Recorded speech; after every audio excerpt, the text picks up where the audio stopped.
better turnout than I thought we'd get. I usually give this presentation to high school seniors, and a couple of them at a time, just to kind of let them have an idea of what they're in store for, and try and help them avoid some of the pitfalls that come up with getting in debt, and also some ways to avoid getting in debt, particularly credit cards, and we'll talk a little bit about that. So if I'm talking down to you, it's not on purpose. I'm, and if I am, I apologize up front. I've usually geared this towards, again, people that don't have a clue about debt and don't know what they're getting themselves into.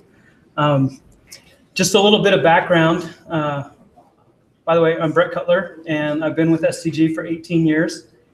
And it would have been 19 years had I not left in the middle for a year. And this is what I was doing. I was working with a friend of mine. He has a company in Ogden, and we work with companies that help people get out of debt. And so this will derive some of the information from the things that we've experienced, and also some of my own experience.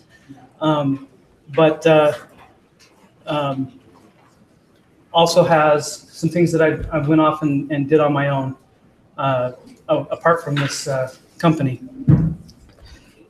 So this is the presentation: how to overcome a mountain of debt, the fastest way possible using minimum payments you're already making. This makes some assumptions. This makes some assumptions that you have debt. Obviously, you wouldn't be here or wouldn't want to know more about it, but that you're making payments. If there's other things, other avenues that we don't discuss, and I don't really go over because it's not my forte, but there's debt negotiation, credit counseling, things like that. That type of stuff tends to hurt your credit rating anyway, and it really doesn't make you a more responsible person as far as debt's concerned. People that go through debt negotiation, actually people that we worked with, a lot of them had already gone through debt negotiation and through debt counseling and stuff, and were still in debt, and had gotten even more in debt after the counseling. So this is a way to accelerate getting out of debt with practices that are generally known, but the ideas are, you need to kind of formulate your own plan, and that's kind of what we're going to talk about, is how to go about doing that. Couple of quick little articles here. I get my mouse over here that I thought were interesting. So this was the other day. I saw the other day anyway. It's a couple years old, but it had some statistics that were interesting with some graphs. So total consumer debt, excluding mortgages, in the United States, almost $4 trillion, and this was in 2016. This was the crash in 2018, or in 2008, 2009. And the reason this goes down is because at that time there were a lot of incentives for people. Zero interest loans, buy a car, zero interest, or employee pricing or whatever. And there was a whole conscious effort for people to try and get out of debt. And so this time period, people were kind of thinking about that. But then we see what happened. People just kind of kept going that way. Auto loans, kind of the same thing. So the 0% interest gone away, but people still kept buying. This was an interesting thing. So as we'll learn here, time and interest are your enemy when it comes to debt. And this shows that people were buying more expensive cars and financing them for longer terms as time goes on here. So this is like the average car loan, almost 7 years. A 7-year loan on a even more expensive car. Student loans. This is, I would say, one of the biggest crises out there next to credit cards is student loans. A lot of the clients that we had were professionals that have been out of school for 10 years who are still paying off student loans. And not small student loans. We're talking $20,000, $30,000, $100,000 student loans. So here's student loans.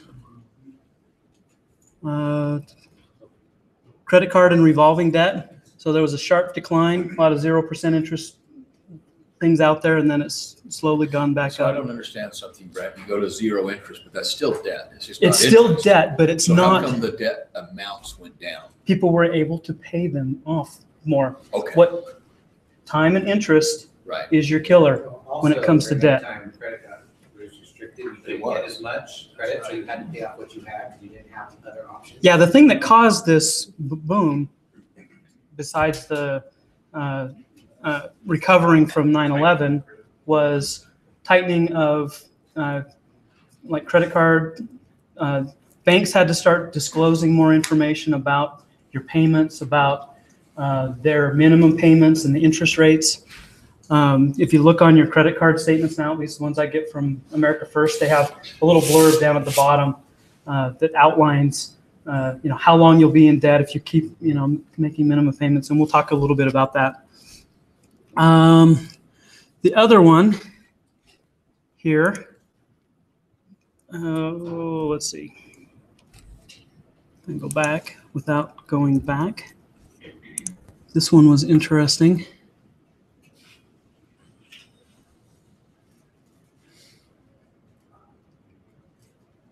Let me let that one come up. Oh, here we go.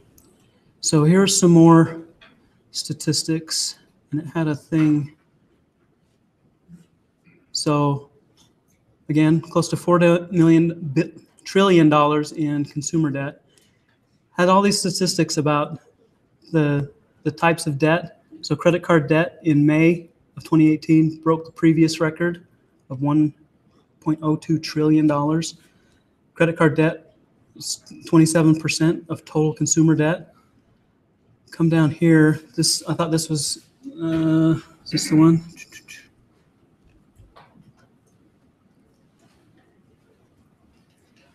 Oh, there was a paragraph here I wanted to read, but we'll skip it.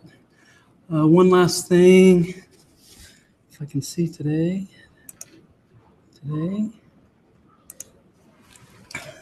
Saw this one this morning. 1 in 3 consumers fear they'll max out their credit card. And this paragraph was very telling. At that point, more than 1 in 3 people, 86 million Americans, were afraid they'll max out their credit cards on a large purchase. Most of the polled considered a large purchase anything over $100. So most of the people that were polled said, if I charge $100, I'm going to max out my credit card. That's a large purchase.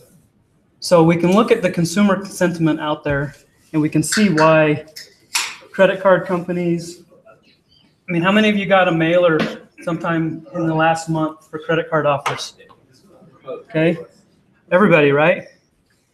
So credit card, and those aren't cheap to print. Those are, their marketing budget is huge. So why is there such a crisis? Why? What is the problem? What is driving people to consume this much as far as their debt's concerned? Any ideas? I want it now. I want You it. have the money. I want it now. Exactly. And then what is it that keeps people from getting out of debt? Interest. Okay. Interest. Maybe lack of money. Yeah, that's part of it. The SNL skit is kind of telling. Everybody buying stuff that, well, life happens. There's people that go in debt for reasons that are a little out of their control. Hey, there's this thing about having the latest and greatest, right? Like, you don't have the latest iPhone. I don't know what the latest one is. Anyway, having the newest thing, right? That they want you to get the next, whatever it is, the newest upgrade, the latest computer, the nicest, newest car, whatever it is. And so we're constantly being pressured to upgrade from whatever we have, trade it in, get the new thing. and it just adds that much more debt on top of what you already had. Exactly, and the consumerism. I mean, I look at TV commercials a completely different way than others. You know, my sons look at commercials of things that they want, and it entices them to want to get it even more. And I look at commercials and I go, why are you even selling that crap? Or, you know, how much is that again, and why do I need it? And the marketers, I mean, they have targeted my kids like you wouldn't believe. I mean, they just have to have it. And I see that and it drives me nuts because it's like, I didn't teach you that. That's not. So how do we get out of debt? So assuming that you're already making your payments, we're going to go through the steps that it takes for somebody to truly commit to getting out of debt. One, money. Okay. Again, we're assuming that you're making payments and can make the payments on the debt that you have. So we're going to talk about how to accelerate that. Next, you need a reason. You need a reason to get out of debt. Okay. Sometimes people set a goal to, you know, I want to get out of debt. I don't like making the payments that I'm making, or I want to get something else, but I don't have the money, or my credit cards are maxed out and I can't get it, so I need to pay off this credit card so I can get what I want. But we need to have a reason or a goal. Next, we need some education. So we need to figure out a way to maximize how our debt situation works, how we can get out of debt the quickest. And so hopefully I'll show you some ideas of some things that I've seen on how to get out of debt. How many of you have heard of a debt snowball? Okay. How many have calculated your own debt snowball? Anyone? How many know with the current debts that you have what your debt-free date is? On this date, I will be out of debt. As a goal, or as I know that I'm going to be out of debt on this date. Okay. At the same time, have you calculated how much interest you're going to pay between now and then? How do you feel about that? Anxious. Okay, let's not talk about that. We're going to talk about it. Okay, so once you have some education and once you have an idea in your head of what you want to do, you need to set a plan. You need to make achievable goals, achievable steps for doing that. And we're going to show you how. And then you need discipline to carry it out. This is the key. This is where most people fail at getting out of debt. They'll get started, they'll get all excited, and then, oh, Walmart's having a sale on big screen TVs. I gotta have one. Or, hey, I just saw this commercial. My kids, can we go to the store? I want to get this. No, you can't get that. Maybe, save up some money and maybe, anyway, that's my kids. So discipline. One of the things that we did in the company that I was working with my friend, we did kind of a forced discipline with our clients. When somebody would sign up for our services, we would make their payments for them. So we calculated a plan, and I'm going to show you that, of what it would take for you to get out of debt using a debt snowball. And if they agreed to it, then they hired us to pay their debts based on what we calculated out. And I'm going to show you how to do that. Okay, so really quick, my reason for getting out of debt, just so you have some background that I'm not blowing smoke here. In 1991, my wife and I, we got married. And at that time, we decided we want to get our financial goals kind of aligned. And there was a guy that was hosting these financial seminars up at Weber State during their free hour. And so every week he would come with a new topic. So for one term back then, we would go and sit in the union building and listen to him give a presentation on insurance, on small business, budgeting, estate planning, and also on on debt. One of the things that we remembered was pay yourself first. That was one of the things that he taught. And this is important because, so really quick, how many of you guys are making more money than you made 10 years ago? Okay. Is the amount of debt that you have more or less than it was 10 years ago? Okay, you're making more money, but you have more debt. Do you know where that money went that you received in pay increases or job changes or whatever? Okay. One of the things that we told ourselves is we're going to pay ourselves first. And what that meant is we picked a percentage to save. And we chose 15%. And we put it in a separate account, completely, and it was even in a different bank, different credit union, that we didn't touch. And it automatically got deposited there every paycheck. And at the time, I was working full-time. My wife was working full-time as a nurse. I was in the Air Force Reserves. And every paycheck, 15% automatically went into that account. And we didn't touch it. We set it aside kind of for emergencies.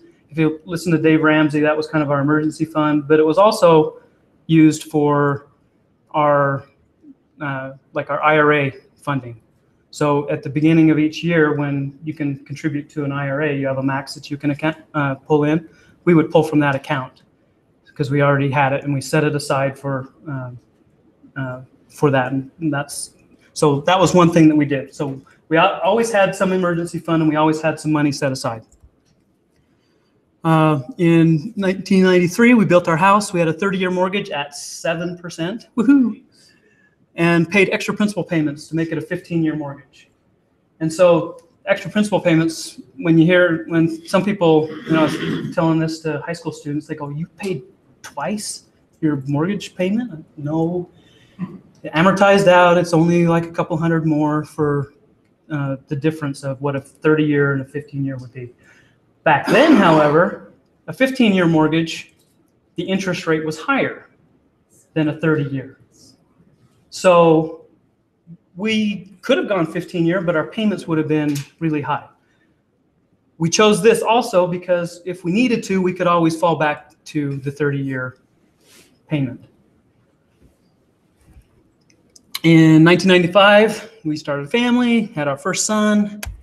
1997, we had our second son, and our first son was diagnosed with autism. And I didn't know what that meant exactly. I had no conceptual idea of what that meant for us, but my wife did. And she said, "This is going to be expensive, and it's going to take a lot of time." 1999, we have our third son and our second son diagnosed with autism. And so we started doing therapy with our second son by that time. And so the amount of money that we were able to save started going down, but we were still determined to do that. So we had our mortgage, we had autism therapy, we were paying ourselves. But up until that time, we had been kind of frugal and, I don't know, maybe even cheap. So we were paying for school as we went, so we didn't have any student loans. We had older used cars. We didn't eat out a lot, and our credit card balance didn't go higher than we could pay off. Like I said, the only debt that we had was our mortgage. So we were living paycheck to paycheck also with the pay ourselves first, but we were still determined to do that. 2001, the money that we've been saving in that account equaled the amount that was left on our mortgage. And so we decided at that time to take the plunge, and we paid it off. We had like 25 bucks left in that savings account. And we paid off the mortgage. So now the only debt that we had, or the only thing going out, was basically our utilities and autism therapy. So when we were done with that, we started paying that account back with the amount that we were paying in our mortgage plus our 15%. And we got that back up to where it was.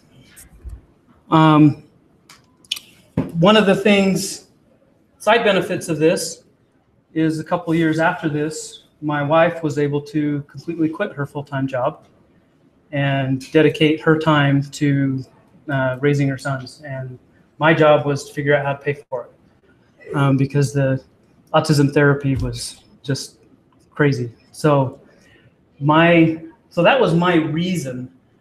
The reason that I have for getting out of debt was my wife seeing where we would possibly be in the future, where we are now, and it was huge. It was foresight that I didn't have that she did. So really quick, are there any questions about what I've gone over so far? So, like how much roughly, you say paying off the principal, how much more percentage-wise are you paying a month? So there's calculators out online that you can throw in your basically what you have left on your mortgage and convert that, just shorten the term, and you'll see that it varies by interest rate, but the amount that you pay is probably, I would say, a third of what so a 15-year would be an additional 30%. 25 to 30% of what you were paying now. It's not double. If you're able to do double, as we will see in a bit, that's awesome. There was one more question. Yes. I've heard a rumor that if you double your amount that you pay off the mortgage in 10 years. Is that correct?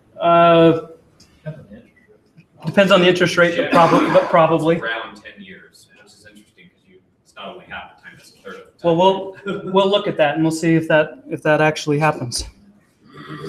Let's see, I'm going backwards. Okay, so we're going to discuss the fastest and easiest way to get out of debt if you're making your payments but don't have a plan set up.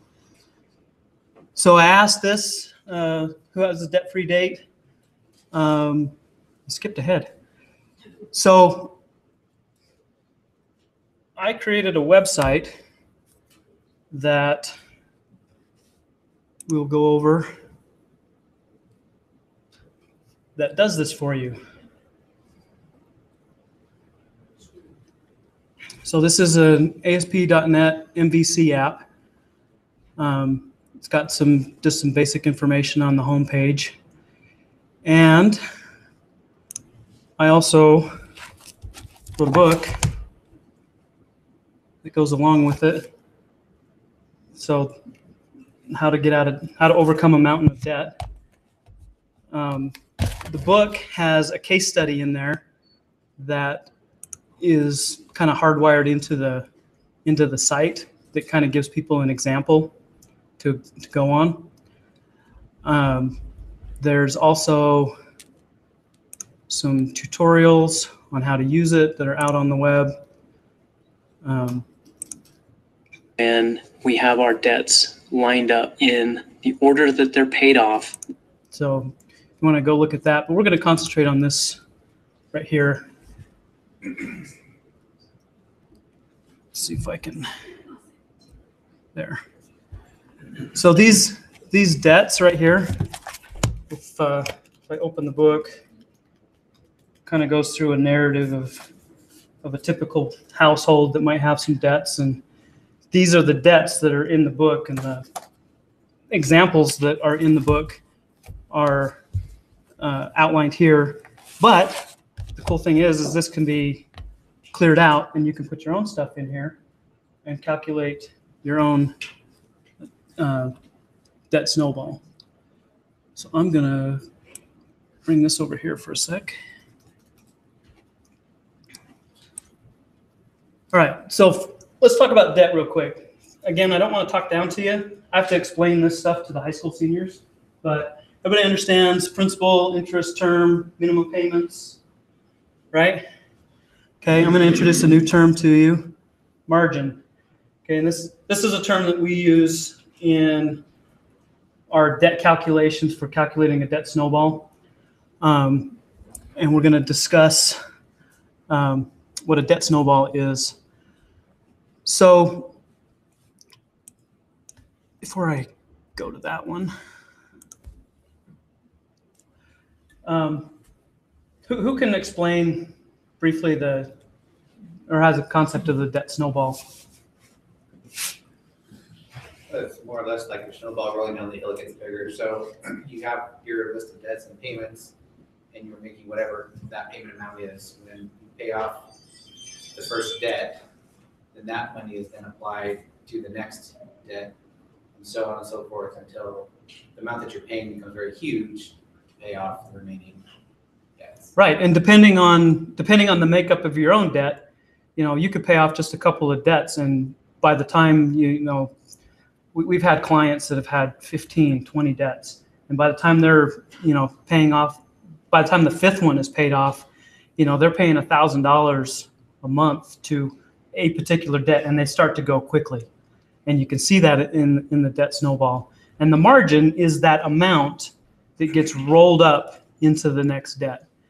Now, there's different philosophies of a debt snowball. Dave Ramsey, his take on a debt snowball is pay the lowest balance first. And that's more of a psychological edge than a math edge, because the lowest balance, what he's trying to do, and it's brilliant, is trying to get you, you get that little adrenaline pump once you get one paid off. And then you get excited for the next one, and then the next one doesn't take so long to get paid off. Now, it might not save you the most money or the most time, but it's that psychological kick, and most people need it to keep going, because sometimes if you have, depending on the makeup of your debt, it might be a year and a half, 2 years before the first one gets paid off and you start to apply the roll-up or the margin to the next debt to actually see this thing working. So you put in your mind, okay, I'm going to apply my debt snowball, and for 18 months, you're just making your payments like normal. It doesn't actually kick in until the first one's paid off. And so that's where the discipline comes in, where, okay, I need to stick to this. When the first one gets paid off, it's been 18 months when I decided I'm going to do this, but dang it, I'm going to go buy this other thing because I have the money now. And that's what derails people. So discipline and setting a plan and sticking with it is key to getting out of debt. Now, the first thing I want to talk about is credit cards, and why. This is where I bring this up to the high school seniors, because this is like a whoa type of thing. Okay, credit cards are designed to keep you in debt longer and pay more in interest. That's the way they're designed. And so we're going to compare two debts. One's a simple interest loan, so like a mortgage, car payment, even a student loan, to what credit cards do to you. Let me bring this up. So we'll look at this in a minute, but I'm going to clear these out. There's a little trash can off the side here. So I'm going to add, let's say, a loan full of $1,000, interest rate of 10%, payment of $100, and we'll just call it a mortgage because that's a simple interest loan. And we'll say add. I'm going to add one more. It's credit card, $1,000, 10%, $100. But this is a credit card. So we'll see that it's the same terms, just a different type of debt. Now, credit cards have this additional thing called a minimum payment. Now, this is the reason why there was a big drop in consumer credit, because this became law, where credit cards had to have a minimum payment, and it had to be disclosed. And so that's the kind of thing that you'll find on your bank statement. But minimum payment is, so like for my Visa card, the minimum payment is 2% of the balance, or this, whichever's higher. And so we'll see that in our amortization. So I'm going to pick $15 because that's what a majority of them are that are out there. And I'm going to do this amortization, and I'm going to click calculate. grab these so I can read. So we'll get to this in a minute, but look at the amortization here. So for the loan, we see a minimum payment of $100 and the interest. So this is the balance after that first month's payment. And so everybody knows how to read an amortization schedule, right? So $100 every month. Interest, we see that's going down until we get to the last payment. So we're going to pay $48.57 for the privilege of having a $1,000 loan for 11 months. Credit card, however, where the minimum balance, or I should say the minimum payment, is a percentage of the balance, the payment amount, the minimum payment that the bank requires goes down. The interest is still fixed, but the amount that you're paying over time, instead of 11 months, you're paying for 31 months, and you're paying $84 in interest for the same terms as the simple interest loan. Okay, so you're paying 57%, I calculated this out yesterday, 57% more in interest, exact same terms, by having it be in a credit card than a simple interest loan.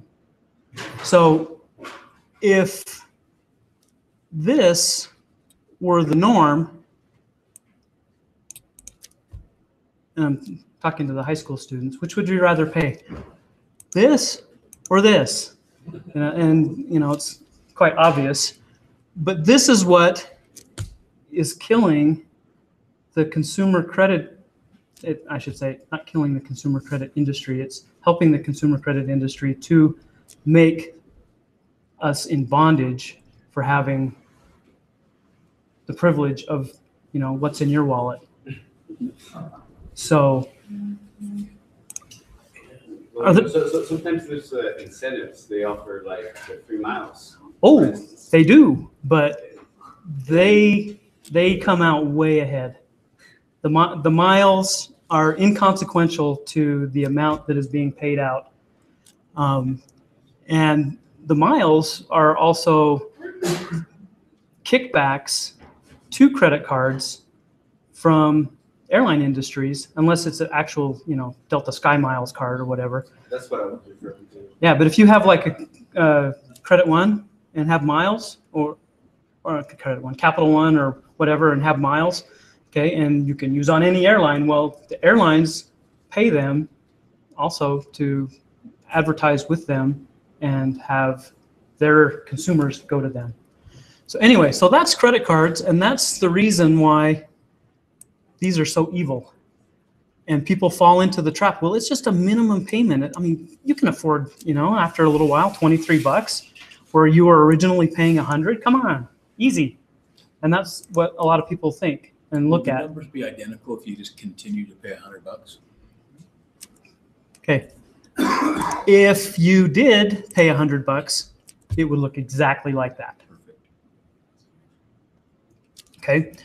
So I'm going to clear this out. I'm just going to show you how this is done. So if I clear this out, so there's no debts, and I click calculate, and then I refresh my page, go back, then my debts from my book are back. So looking at this, so we have a couple of credit cards, department store cards, a couple of, you know, major card, local hardware store. We have a car loan, minivan loan, home equity loan, home mortgage.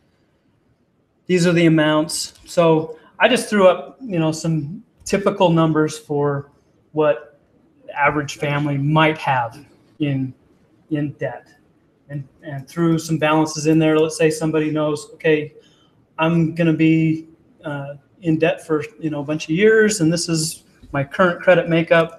We're going to use this as our example to show how to implement a debt snowball and actually how much it will save us. So some terms here. So we got the principal, we got the minimum payment, we got the interest rate. So these are fixed in what I entered into if I were to click this add debt.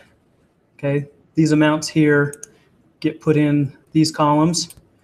These boxes here are to do what we call what if calculations.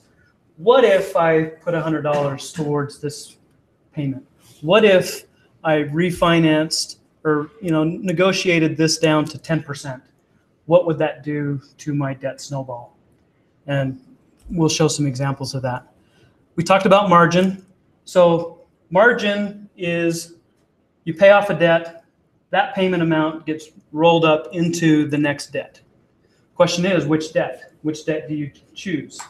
Okay, this chooses seven different sort orders based on 7 different scenarios: highest interest rate, lowest balance, payoff ratio, payment term, and then the reverse of 3 of those, so that you can see different calculations.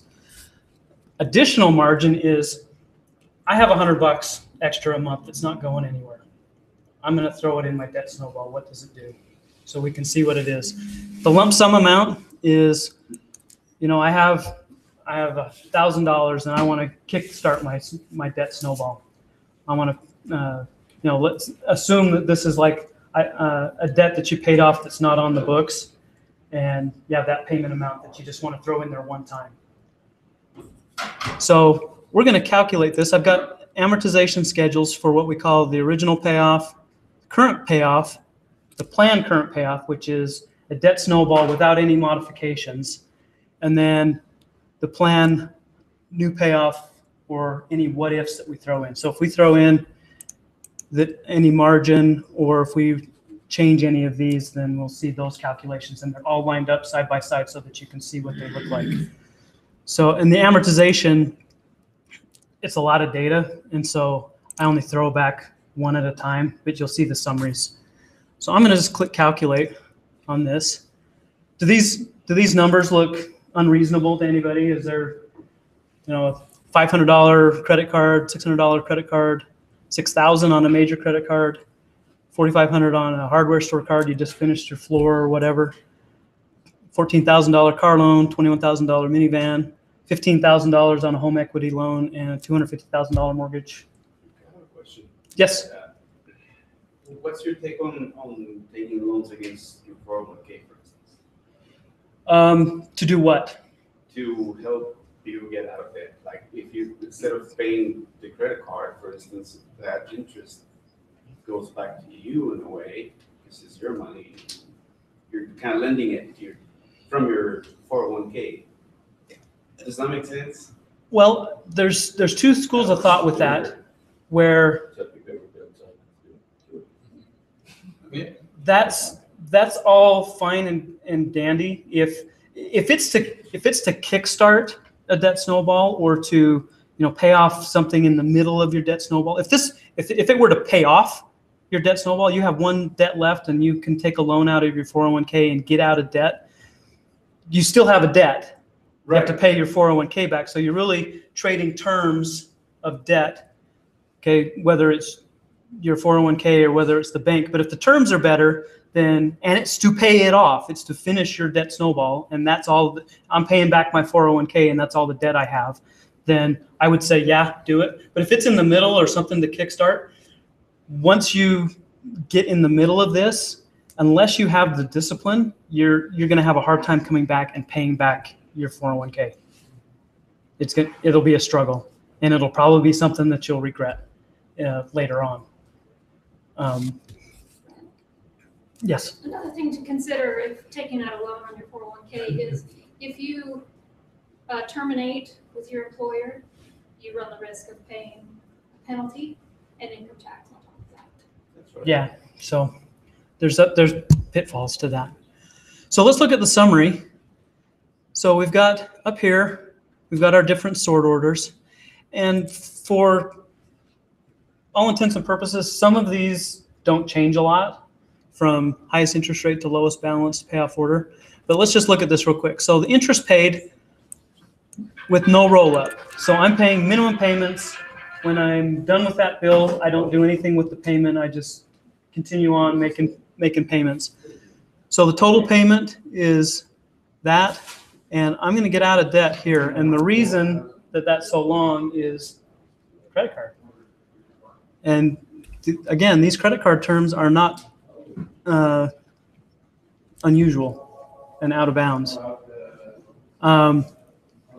So with the roll-up, okay, not doing anything different other than taking the payment after you're done with one and putting it on the next debt, you save $89,992, and you save 25 years and 2 months in time with the debt snowball, just by paying what you're already paying now through the time that you're done. So if there's a downside to this at all, the total amount that's being paid is paid every month until you're out of debt. It's not like your payment amount goes down.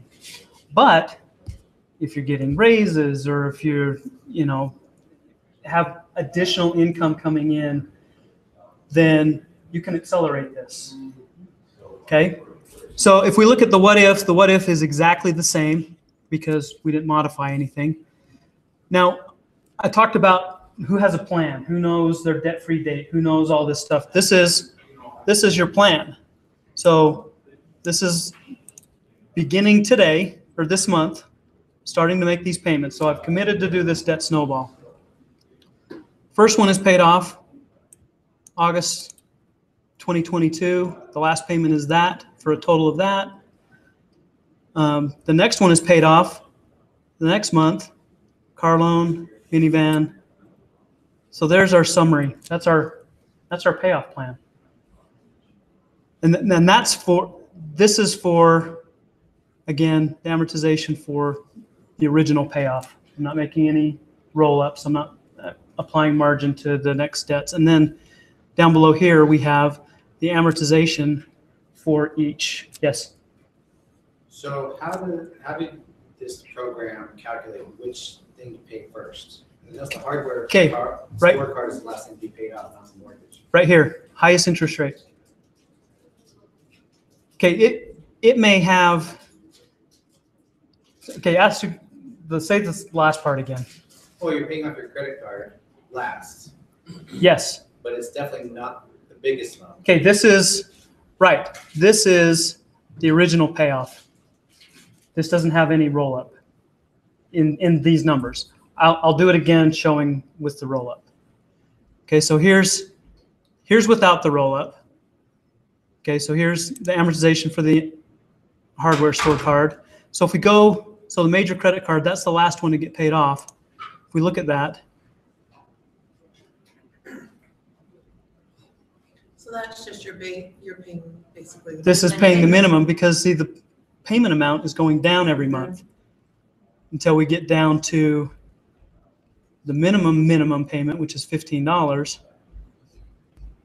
We get down to here. Wow. Okay, so $16,000 in interest on one card if you manage to pay this off from start to finish.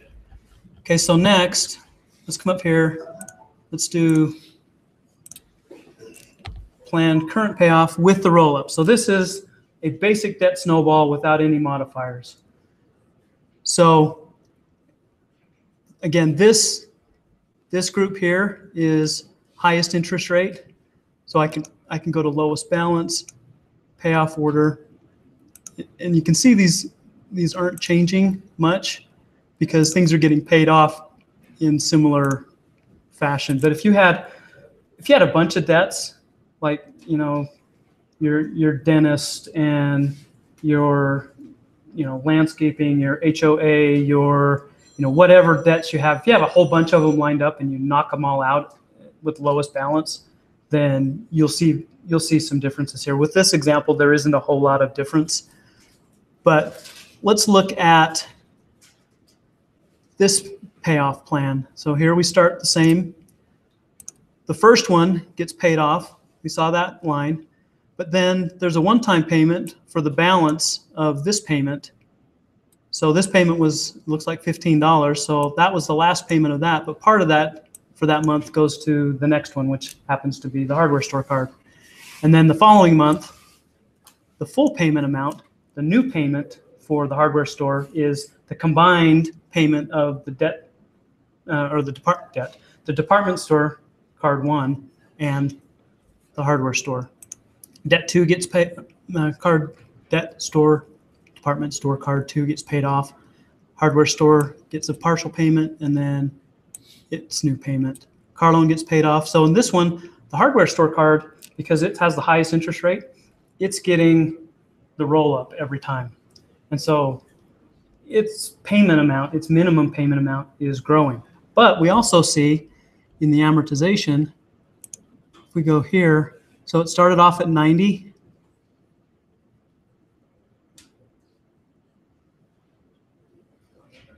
And then here's the additional. And then some more, and then some more. So by the time the third debt gets paid off,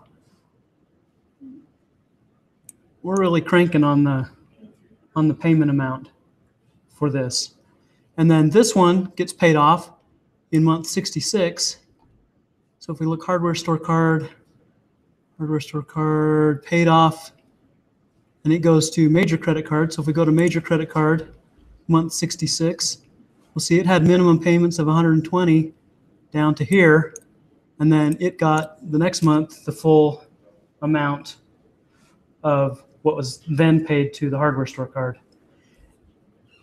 And so this cycles through each one, and we see we get out of debt.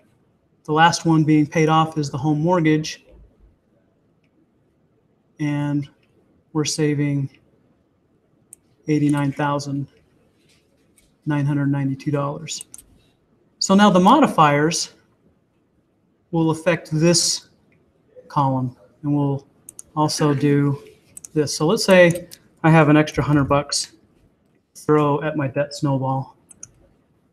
And again, the calculations again are assuming this is $100 from the beginning of my calculations. But you know, when you're calculating your own, if you decide, you know what, I can dedicate $100 a month at this, you come in here, figure out where you're at, put your $100 in there, and then you can see what it would be without it and see if it's worth your time.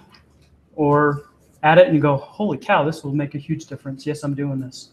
And so this is, again, part of your education, part of your planning. And then when you see the difference, the discipline kicks in. And you're like, yeah, I can do this. So now the what if has us saving with $100 a month. With the regular roll up, we're saving now $103,000 over this, and another what, year and 3 months of payment. So we're getting out of debt sooner, we're paying less overall, and if we, you know, apply our, you know, annual raise or whatever to getting out of debt, we can see how this will accelerate that process. Are there any questions on this? Yes. Some things I've heard people say is because you can have a mortgage where you've got a 2.75% interest rate on it, and they say rather than paying off your mortgage, you should invest that instead, because you'll most likely get a higher return. Okay, What are your thoughts on that? My thought is I'm opinionated with that, but here was my thought process when I was going through that same question with a 7% mortgage. It's like you can easily get 7% in the market, and I'm like, that's been tough, you know, and I'm not good in the market, and I don't know much about the market, and you know, where can I get 7% guaranteed, where I know that if I pay this off, I am saving myself 7% guaranteed for the life of my mortgage. Now that argument is a little tougher, because you can, well, if you drive down the road, you see mortgage rates at, I think it's 4.65% is the last one that I saw. So it's a little over 4.5%. With the market the way it is right now, do you think you can consistently get over 5% to make it worth your while? Maybe. if you're good at it and you spend your time watching it and, adjusting your trades and doing all this stuff that you'd have to do to make sure that you're doing that, or are you going to ride the market and, since October had gone down 20%, where, if I'd have thrown that in my mortgage, I'd be out of debt another, 2 years sooner. But one of the things I like that you did is I've never been in favor of paying down your mortgage earlier. I've always been in favor of putting it aside, and whether you invest it for more money or not. If you get 20 years ahead in your mortgage or 10 years ahead in your mortgage and a problem happens, you still get evicted after 90 days. If you miss 3 payments, you're done.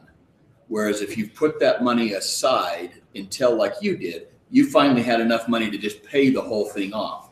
If something had happened before that, you would have had 6 or 7 years of payments put aside to keep your house. Because if you just pay down early on the mortgage itself, that's a real attractive investment for a bank. If you owe $30,000 on a $200,000 house, there's a lot of equity and an incentive for them to foreclose on you if for whatever reason you can't make your payments. Right. So I think it's a lot more conservative. It may cost you a little bit more money, but if you put that money aside, you've got years of payments set aside that if a problem happens, you don't lose your house because of an accident. Right, I agree. And then there are reasons to go into debt. Obviously, initially starting off, if you can pay cash for your house, would you? Absolutely. But, you can't do that starting off, especially, these millennials coming up, you can't do that. There's also arguments for, like, if you have rental properties or whatever, there's no sense in going out and buying property to have it be a rental. People leverage, and if they can cash flow something where they're able to do that, then that works. But it's hard to set that up. Just in closing, real quick, I want to answer your question really quick, and then one last thing. So you asked, so I'm going to calculate this with, I don't want that. So right now, that's the payment, and it gets out of debt in almost 30 years. So if I pay an additional, I'm going to add that payment amount, 93.54. So here I'm doing, 93. Okay, so what I'm doing is I'm adding I'm basically doubling this payment. So I'm doing a debt snowball on one debt here. And yeah, so if I calculate this, 10 years, 9 months. That's great. So for me, getting out of debt was one of the best decisions that I made. So 2001, since 2001, I think I've paid maybe $1.50 of interest to anyone, total. My wife doesn't have to work. She's able to take care of our boys with autism. They're 23 and 21 now. And with the thought, just shudder to think of what it would be like right now with the stress in my life of having debt on top of that. I can't imagine what it would be like right now. And it's been a huge blessing in my life. And obviously, I've taken some time and some effort, and I want to share this, to have, other people get out of debt as well. But it's the peace that it brings is just amazing. And so I was talking to somebody about it here, and they're like, do a brown bag. So there you go. There's my brown bag. Yeah.